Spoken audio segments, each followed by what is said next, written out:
Hello everybody and welcome back yet again to another daily update video. My name is CryptoStash and I hope you're having an amazing week. Currently it is Friday, end of the trading week, and let's get right to the charts as we do have quite a bit to cover.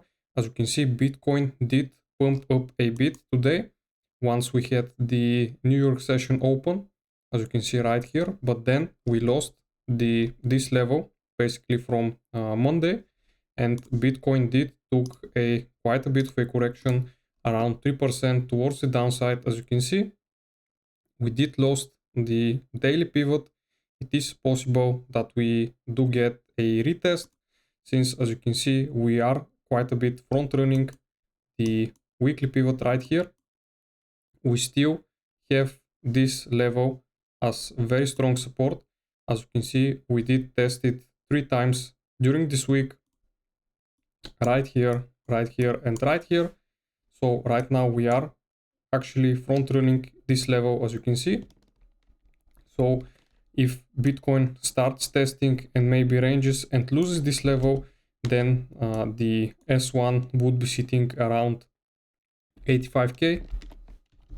It's pretty possible that we see this level get taken out, since if we go a bit on a hard time frame like the daily, as you can see, Bitcoin failed to reclaim the monthly pivot, as you can see right here, and we are actually still in this potential bearish flag that we have right here.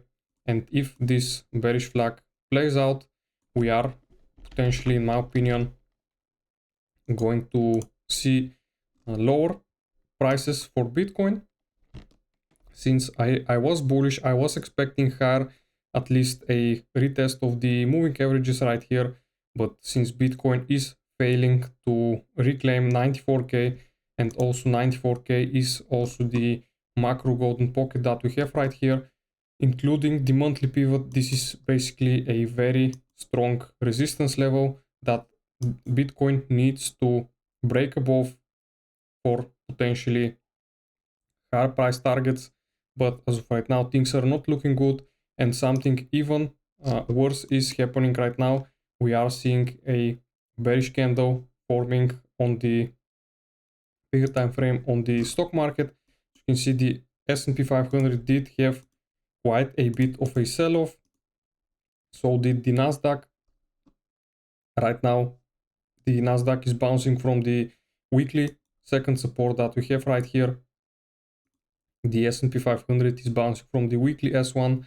So if we close the week bearish like this, it is very possible that we get a continuation of this dump right here, since today the S&P 500 did actually test the all-time high, as you can see right here, and the all-time high is acting as resistance, basically this line that we have right here. I think we did actually, for quite like a couple of cents, we did put a new all-time high actually, but ever since we did, basically from today, price has been just going straight down, and this also taking quite a hit on Bitcoin, as you can see.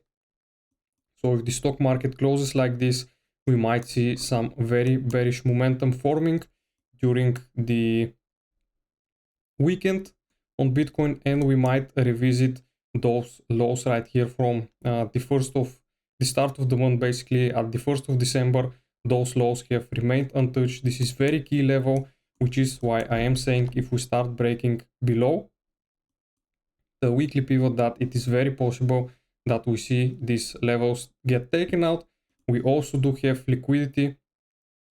This whole liquidity cluster right here is basically this level that you see right here marked out.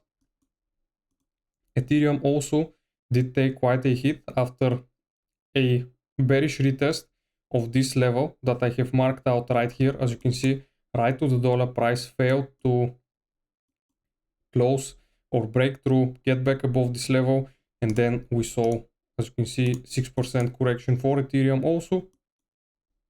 And as long as Bitcoin and the stock market keep this bearish momentum, of course we are going to be having a very hard time for ETH or the other altcoins to basically perform good.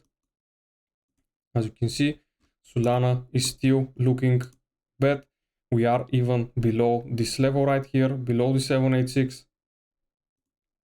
You can see, and also on the lower time frames, Bitcoin is looking not overbought right here. We are hitting the 20 line, and we are getting on like the 15-minute a bit oversold basically, but we are potentially going to see some chop happen right here, and then we might tag out the daily S3, which is sitting, as you can see, around 87.4k.